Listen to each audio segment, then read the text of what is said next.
And there it is. Hello, everyone. Hello. So, if you guys didn't know, this is Clever Communities in Action, and this is week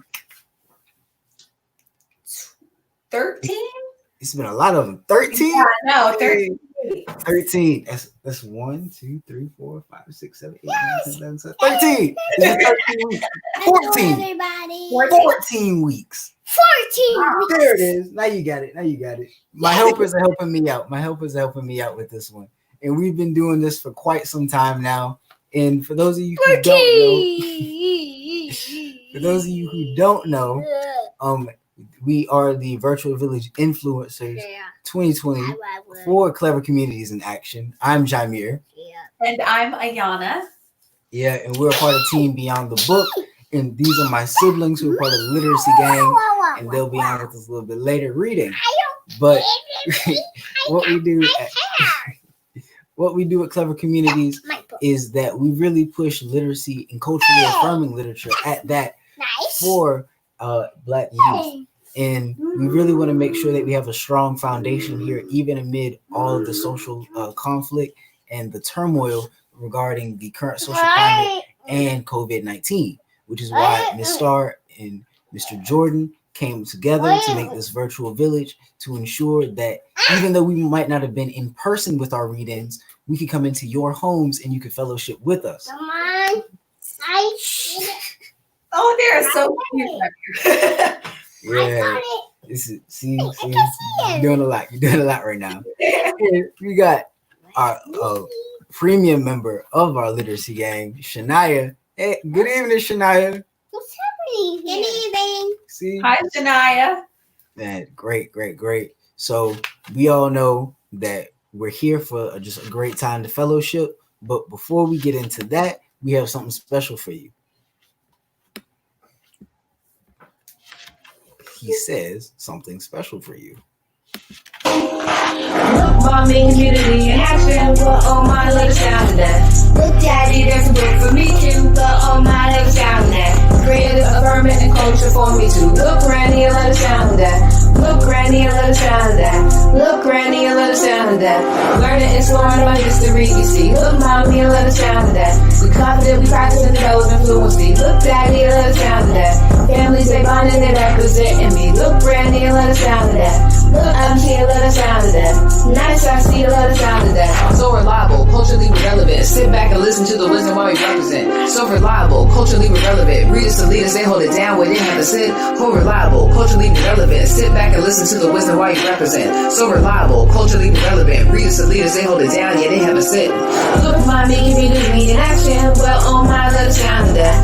Look, daddy, there's a book for me too. Well, oh my, let us down to that. Creative, affirming, culture for me too. Look, granny, let us down to that. That's better. That's better. So, like you said, Go ahead. you sure? Okay. Yeah, I was gonna say, I hope you guys had a fantastic Monday and a fantastic weekend as well. How was your weekend, Jameer? Okay, thank you. So I got the book. And as you all know, last week was the last week for our pre-orders for our Clever Communities merchandise. And we just want to thank everyone who went out there and purchased a shirt and also purchased our Juneteenth challenge that is still going on.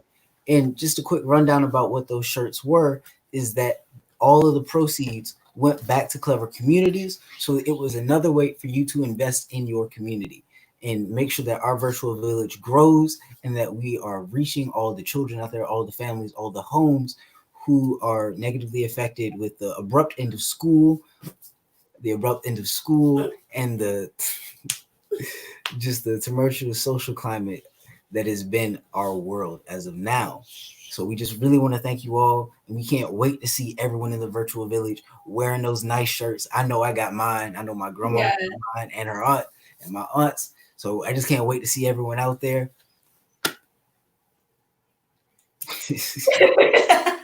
My mind. Chill out. So, but we've done that, and now we have a book to read, right? Yes. So The bucket what? yeah, guys. So these are my siblings. I can't see. Hello. Okay. I can't see. These are my siblings, Anaya and Nasir, and they are a very animated group. They're just really happy to be on the camera right now.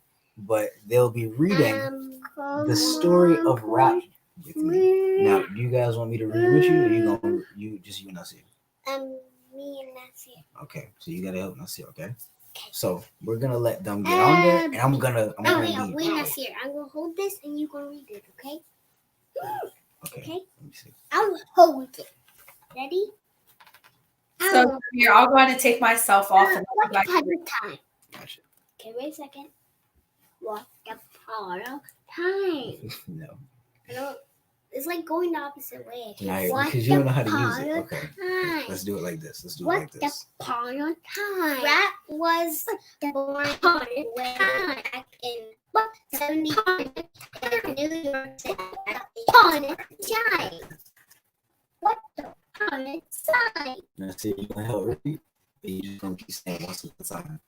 I want the pawn time. Jamir, Yeah. Okay. you're frozen. I'm frozen. Yes. Well, there are some technical difficulties out there. That's usually Work. frozen too. Yeah, that would make sense. And mommy. Here, I'm gonna try to remove you from the stream and then put you back on. Gotcha. Is it working now? Yay, Let's see. yay. Nice. Is it It's working? a little blurry. So silly. Oh, Okay, we're still frozen. It's still frozen? Okay. So probably just all of the internet problems going on right now, but we're gonna push through it some way. So we're gonna leave real quick. Okay? And then we'll be right back, all right? All right, so we had a few technical difficulties, but he'll be back soon. Let's see, he just joined. Okay, it's better than me. All right, is it working now? Okay, so now we gotta start from the top, okay? Okay. Okay.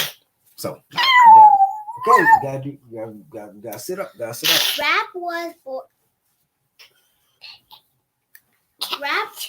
I was so for Nice. Start showing the pages. rap was born way back in 73 in New York City at a house party.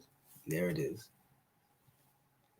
Yeah, You wanna read it by yourself? I know how to do it now. Okay, you know how to do it? J, Okay. DJs mix beats for dancing crowds. Speakers thumped and the bass was loud. The bass. Now, see, you gonna help? You gonna help? Yes. Okay, come on. But I need help go read the book. DJs Okay. friends would make up rhymes, telling stories line by line. You gotta show the pages. You gotta show pages. Okay. Let's see. Naya, let us read. Okay. See. Let's see, you got help.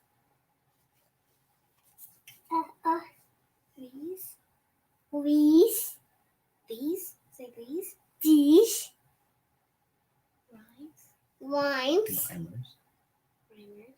pointers, or the. That said no. The very first day MCs. What'd that say? That said no. No. One had ever heard songs like these. Huh? Let's see, you're not being very cooperative right now.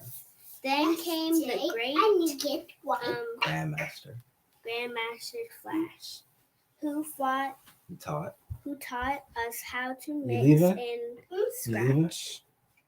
I'm not leaving. I got I got put my juice all day today. Okay. Oh my goodness. 80. Why so dark in here? Rat. 80s rat. What's dark in here? Came to stay. I can't open the door. DMC walk this way. I can't open the door. Nasir, calm down. But I can't open the door. Out of I need help. I need help. Nasir, come sit down. Were turned into NWA.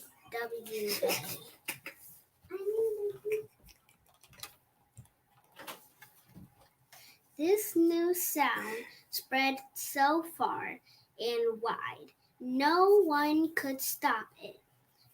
But people tried. Rap out, no rap. Band Bring- hip hop. Ban hip hop. You gotta show the picture. You gotta show the picture so everybody can see. There it is.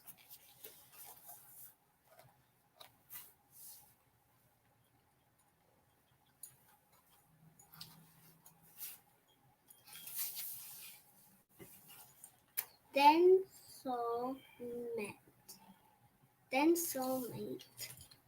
Hip hop with a terrible called quest. A tribe. Tribe called quest. Then Soul met hip hop with a tribe called Quest. Okay. Tupac faced Biggie, Biggie as East Coast. East Coast Battle West. Okay, you gotta show a picture. You think they can see that? Got you. There we go.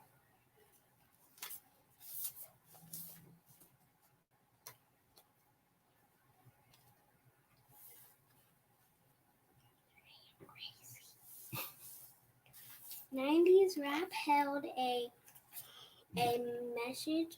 They were Rebels. with a cause. Everyone was listening to Snoop Dogg. and Nas. Nas. Yeah, like Nasir.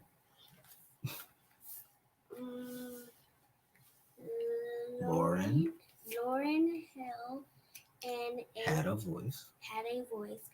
that could make you cry. And Missy Elliott And Missy Elliott had the had moves. moves that were super Super fly. fly. You gotta show the picture.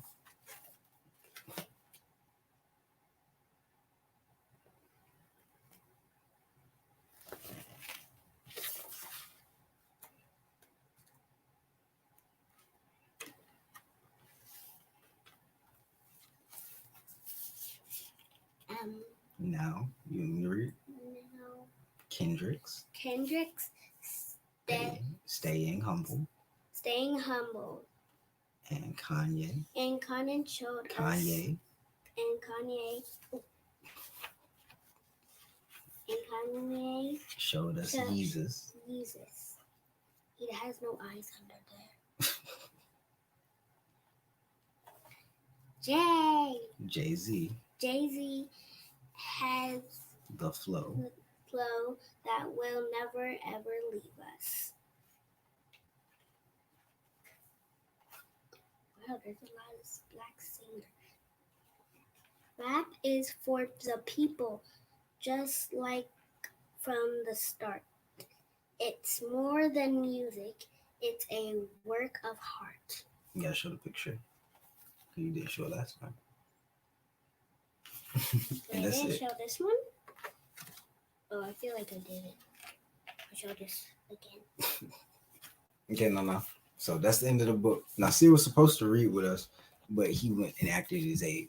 So right here is the story of rap. Perfect for baby rappers. Oh, that was really cute. Thank you for reading. You're welcome.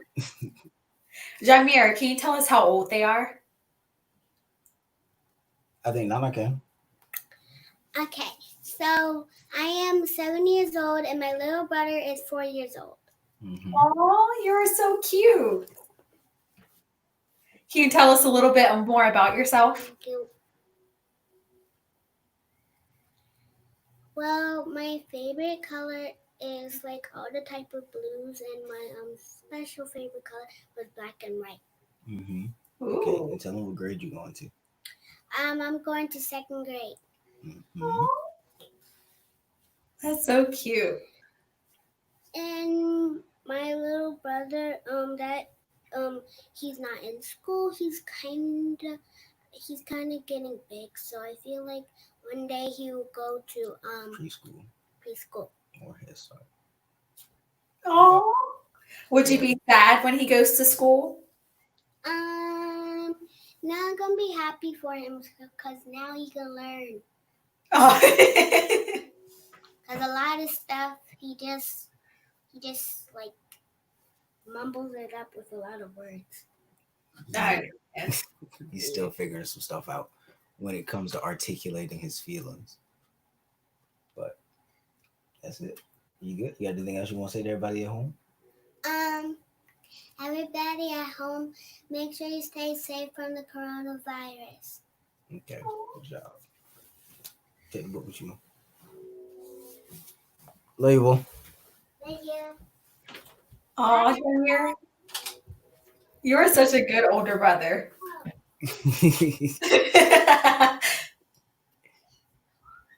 Hold on. And so let's go ahead and head to the comments. Shamir, you want to take care of them or you want me to do them? Can you get them for me? Sure. Thank you. We have Miss Portia. She says, good evening. EJ Payne, he said, what are my children doing? Miss Star said, look at those beautiful brown babies and youth. Miss Star says, siblings reading together. We're trying to. Miss Portia, she's waving. Miss Portia says, good job, baby girl. I love your reading and I love hip hop. Great music memories. Glad to have you back. My sister says, great job reading. Hey, thank you, Zuri. Thank you. And she says, you go, girl. Miss Portia says, my favorite color is all types of blue. Beautiful young lady. Mm-hmm. Naya's favorite color change every other day. Miss Star says, oh, so sweet. And you did a great job, Naya. Miss Tiffany, she sends her love. Send the blue hearts. Happy Monday. And then Miss Tiffany also says, happy Monday. Happy Monday to you all. Hope everyone's staying safe. Yes, I would definitely agree. So the book that I'll be reading next is called Only Passing Through, the Story of Sojourner Truth. Okay. Well, I'll let you get to it. All righty. Thank you, Jaimir.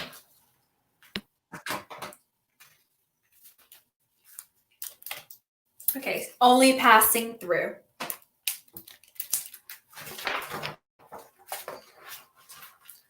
Strangers stared while the auctioneer poked and pointed at the girl with his stick, showing how tall and strong she was. He promised that since she was only about 9 years old and already so tall, she'd soon be able to do the work of any man.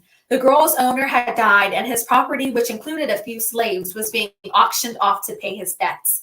Her mother and father weren't being sold, for they were too old and sick. No one would want them. They'd be set free to look after themselves. Her father, who'd been as tall and strong as a tree, was bent and lame with arthritis. He could hardly walk, let alone work for a living. Young, tall, and strong as she was, no one bid for the slave girl called Isabella at the auction in Kingston, New York in 1806. The sun settled low in the sky, and still she wasn't sold. Finally, the auctioneer offered to throw in a flock of sheep if someone would just buy the girl so he could call it a day and go home for supper. Then a farmer did. And then let me show you the picture.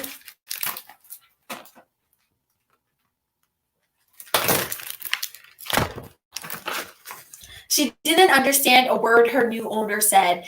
He spoke English and she spoke Dutch, as nearly everyone living along the Hudson River did in those days. He whipped her when she didn't understand what she'd been ordered to do. He whipped her so hard that blood flowed down her back. Isabella earned her first 2 words of English with scars that remained all of her life. After 2 years, she was sold to a Dutch-speaking man who owned a tavern down by the river. She eavesdropped on the rough boatmen and slave drivers who came there to eat and drink. Many spoke English. She paid careful attention to their words, memorizing new ones every day. When she turned 13, a neighboring farmer offered the tavern keeper a good price for her. Isabella's new owner was English-speaking, but by now she spoke and understood his language. She liked John Dumont more than her other masters. She was sure he liked her too, for he often told her she was the best bargain he'd ever made.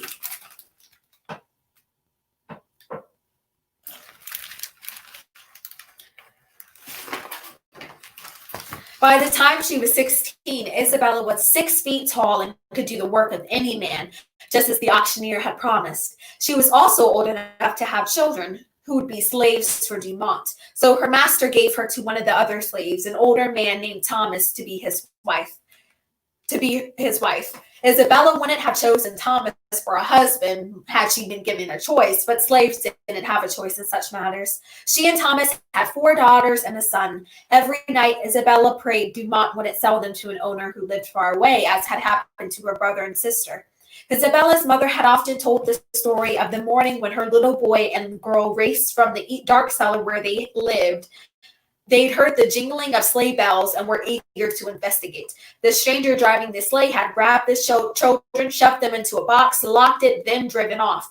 But he couldn't shut the box tight enough to keep their terrified screams from drowning out the bells as the sleigh raced over bright new fallen snow.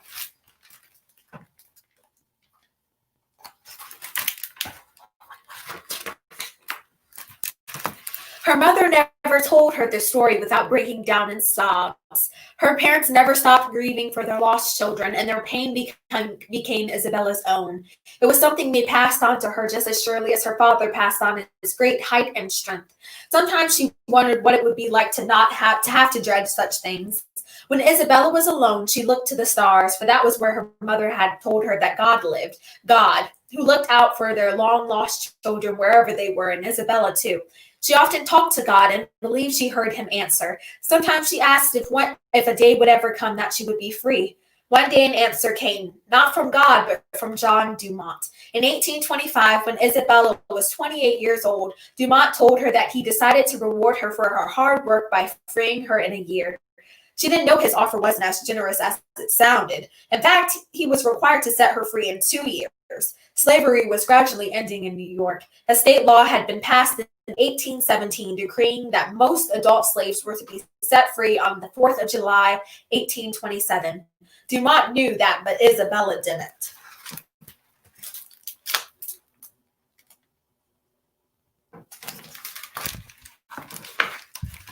From the day he made his promise, Isabella thought of nothing but her coming Freedom Day. She had a beautiful singing voice and sang out with joy every morning, for each day that passed brought the great one near. But then Isabella cut her right hand on the scythe and couldn't work in the fields. When her dream of Freedom Day finally came, Dumont said that since she hadn't done enough work for him in the past year, he figured she owed him another year's worth of work. Isabella was devastated that her master she trusted would betray her. She couldn't allow him to do this.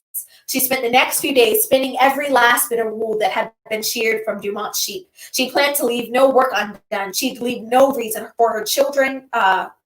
She'd leave no reason her children could be punished in her place. Isabella didn't sleep at all the night she finished spinning. Before the sun rose, she walked away from the farm, taking for herself the freedom Dumont had promised her.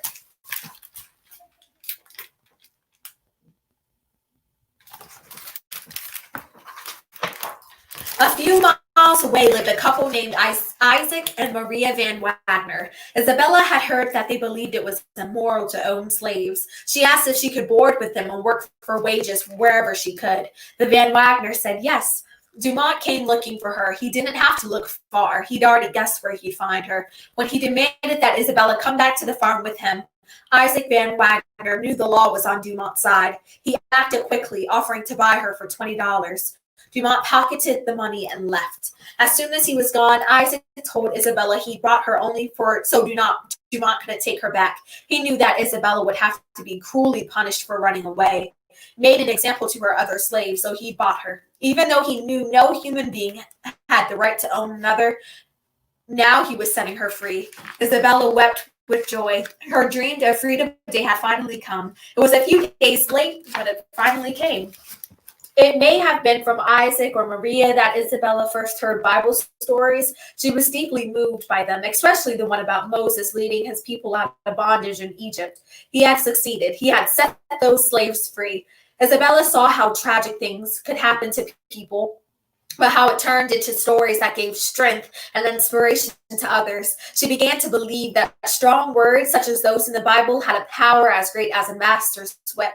The Van Wagner farm wasn't far from Dumont, so Isabella was able to visit her children. One day she discovered that her 5-year-old son, Peter, was gone. What she'd long dreaded had happened. Dumont had sold Peter. The man who bought him then sold the child to a plantation owner in Alabama. It was against the law in New York to sell a slave out of the state. The man who had sold the little boy knew that, but figured he could get away with it. After all, who was going to stop him?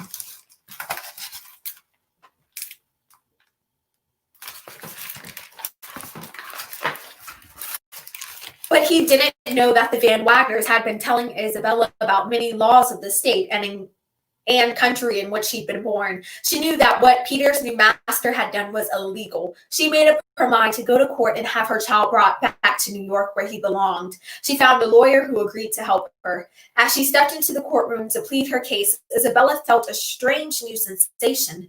Later, she told people that she felt the power of a nation swelling within her that day in the courthouse. She won. People for miles around spoke of little else but how a former slave had taken a white man to court and won.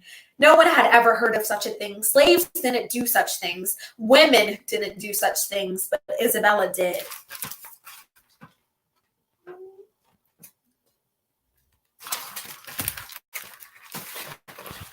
Peter was ordered back brought back from Alabama, and placed in her mother's care. Isabella found his back covered with bloody wounds from a whip, wounds too much like her own. In 1829, she went back to New York City, where she hoped to make enough money to send Peter to school. She'd heard of a school that their Black children could attend. She'd seen what words written down in books could do, words in law books that had set her and Peter free, words in the Bible that had touched her in the deepest places of her soul. Even though she couldn't read and write for herself, she wanted to be sure Peter learned how. Peter went to school, but in 1841, when he was about 18, he took a job as a sailor on a whaling ship. He expected to be gone about 3 years. He wrote Isabella a few letters from faraway places. Then she heard nothing more. She waited, but no letters came. Finally, she believed Peter was dead.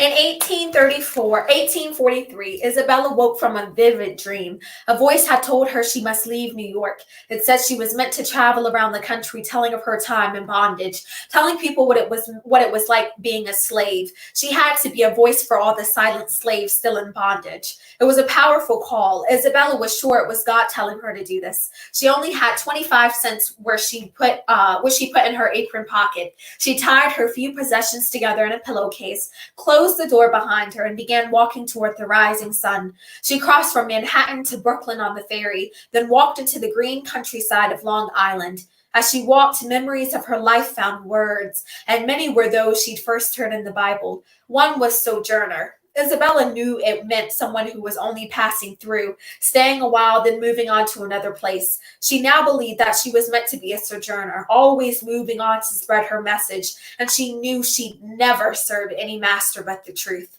Isabella became a new woman that day. It was as though the life she'd known up until then belonged to someone else. A new one was beginning. The old life had become a tale to tell, a story to bring freedom to others. Her old name belonged to her old life. From that day on, she was never called Isabella again. Her name was Sojourner Truth.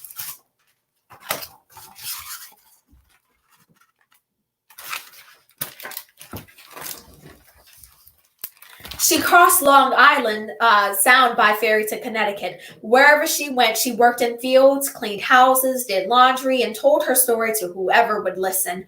On her travels, she'd usually find someone willing to read the Bible aloud to her or write a letter to her children, telling them where she was. She preferred it when children read the Bible to her, for they didn't like to interpret the stories as adults did. They just let her listen to the words so that she could decide for herself what meaning they had. She made her way to Northampton, Massachusetts. There she found a community of abolitionists, people who wanted slavery to be illegal everywhere in the United States. They invited Sojourner to stay and work with them. They noticed how vivid and powerful her images were, how passionate her convictions were. Her great height and plain old-fashioned clothes made for a striking and dramatic presence. Her new friends thought many more people should hear her message. They printed posters advertising a free lecture, a first-hand account of what life as a slave was like. They nailed them to trees and fences, then pitched a huge tent at the base of a hill. They hoped people would come from all around to hear Sojourner Truth speak, and they hoped that at least a few people would leave knowing that slavery was wrong.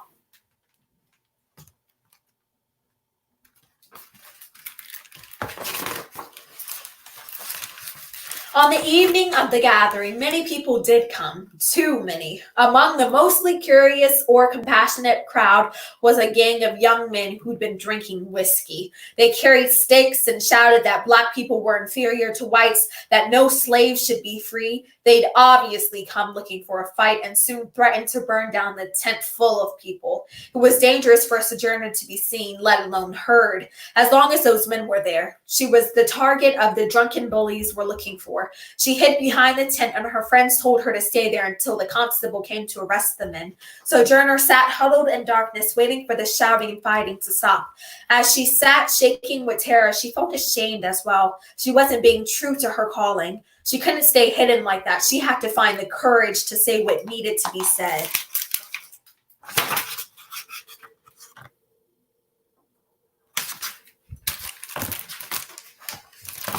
No one noticed her walking up the hill. As soon as she reached the top, Sojourner began to sing. A big white ball of moon shone behind her, silhouetting her tall, straight figure. Her voice carried down to where people swarmed, still fighting. The gang of men ran up to the hill, but she went on singing. When they came close to her, swinging their sticks, she paused in her song, gazed steadily at them, then asked why they wanted to hurt her, for she had never hurt them. To her amazement, they threw down their sticks and promised not to hurt her if she'd sing some more. So she sang. Finally, she paused and spoke patiently but firmly, as she would to small children. She said she'd sing one more song, but then they must pay attention to what she'd come to tell them. And when she was done speaking, they must go home without any more fighting or arguing. The tough men who'd come to pick a fight that night promised to do what she asked.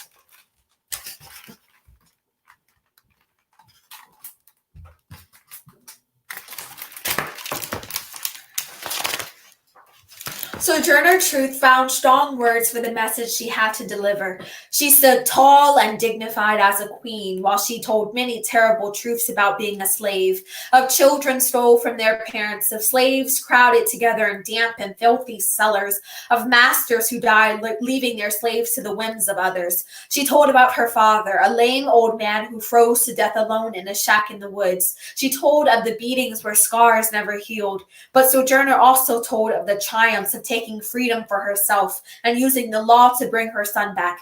As she spoke, she felt the power her words had and knew she'd never be afraid to speak before a crowd again. She made people listen. She made people understand. So when Sojourner Truth finally asked, "Is this any way to treat a human being?" people knew the answer was no.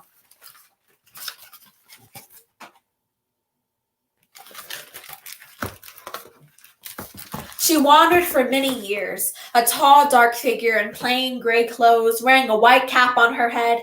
She'd stop for a while, say what needed saying, then move on. She was a sojourner, only passing through. When people threatened to burn down the place where she planned to speak, she vowed angrily that she'd still be heard, speaking from the ashes. Wherever she went, she carried a white silk banner with the words "Proclaim Liberty" embroidered on it. People listened and thought about what they had heard. They told others what Sojourner Truth had said, and her message spread throughout the land.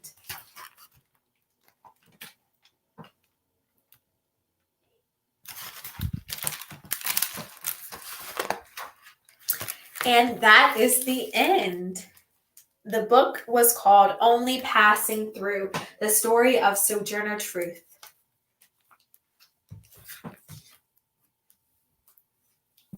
That was great, man. That was great. And well, before we get into that, what made you like just want to read about Sojourner Truth? Okay, well, it was one of the books that Miss Starr gave me. And when I first read it, I was like, wow, that actually gave me new information on the background of her name and changing it from Isabella to Sojourner Truth.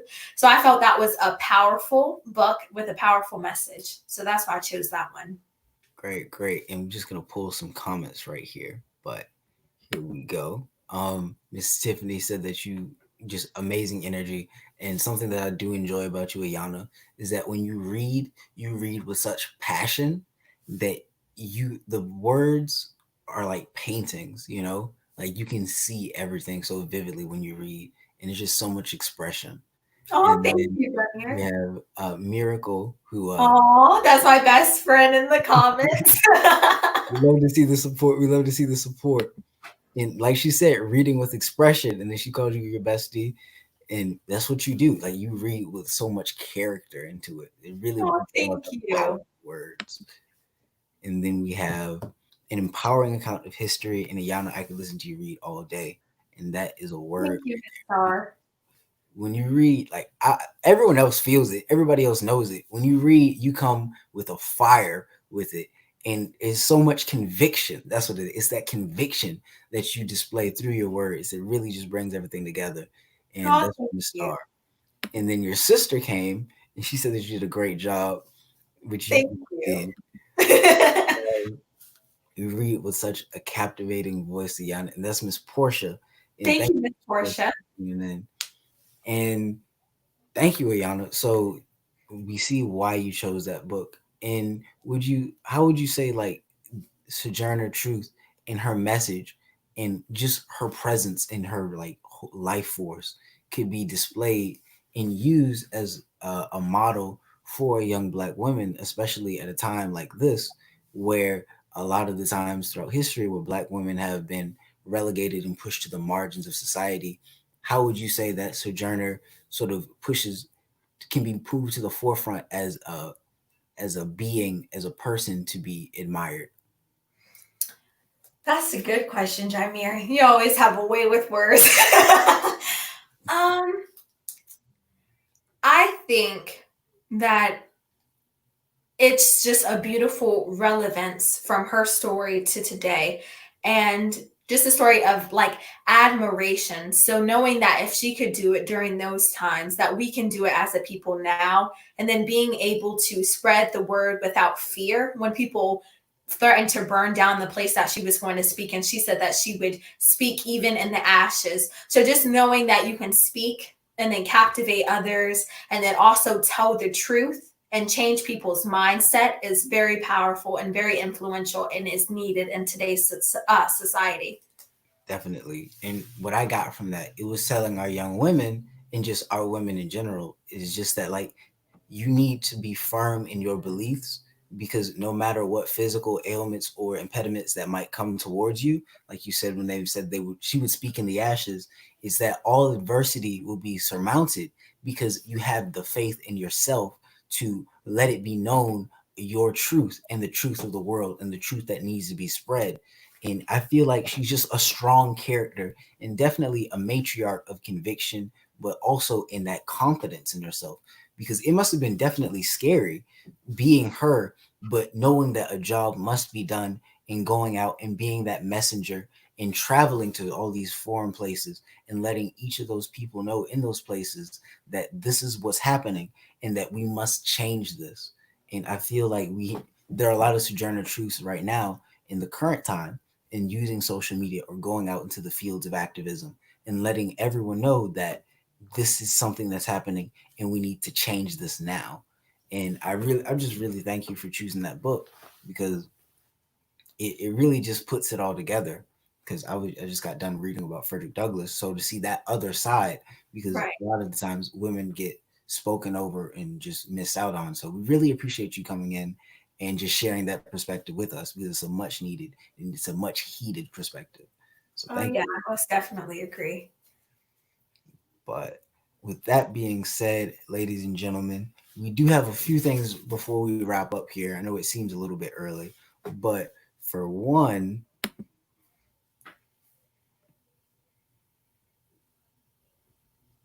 yeah. So, sorry. Something that came up.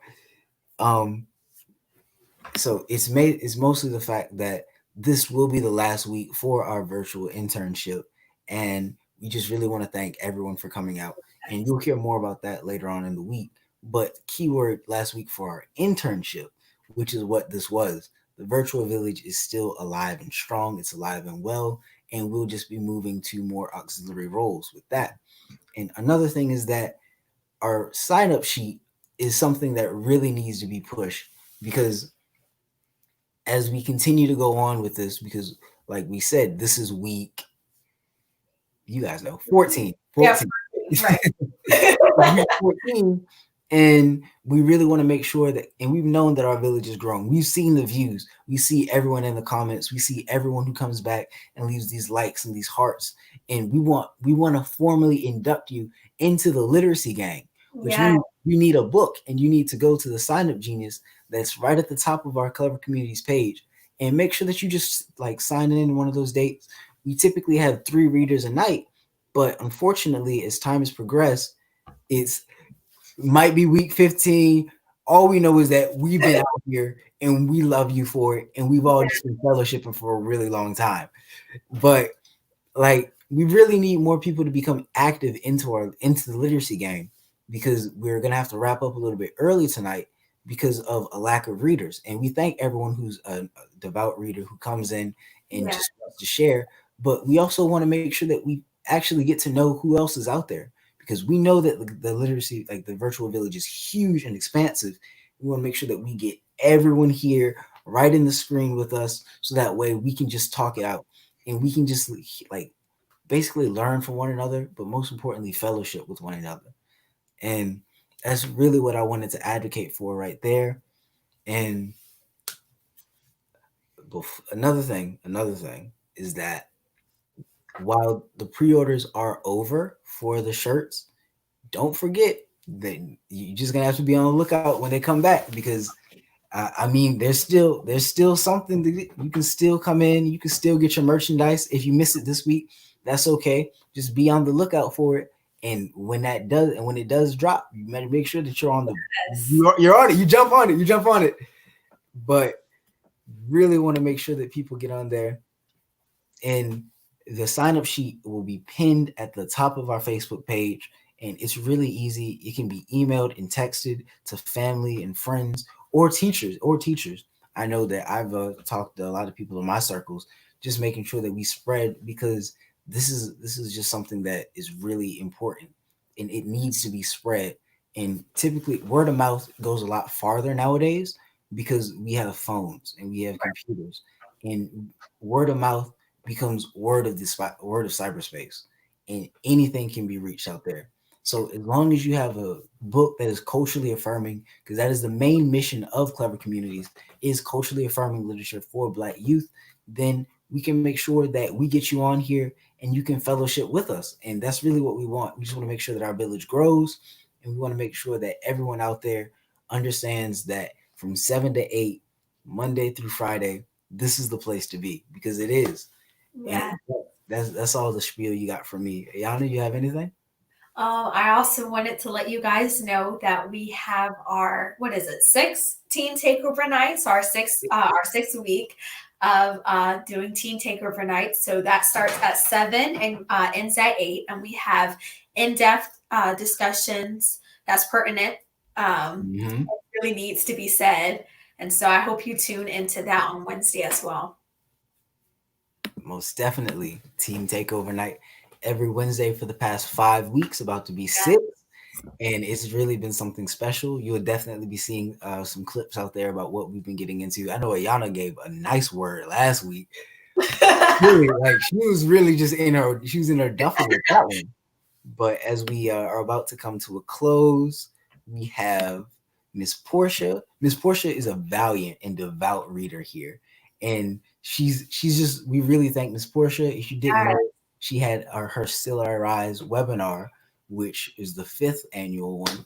And it was really a joy to be around. I knew that I was there, and just being around that environment and learning from people who were older and younger than I was truly something that I really cherish, especially, with COVID-19, because you get to connect with people that you had no idea even existed. So definitely with that one. And Ms. Starr giving a little pointer about how you can become a part of the virtual village.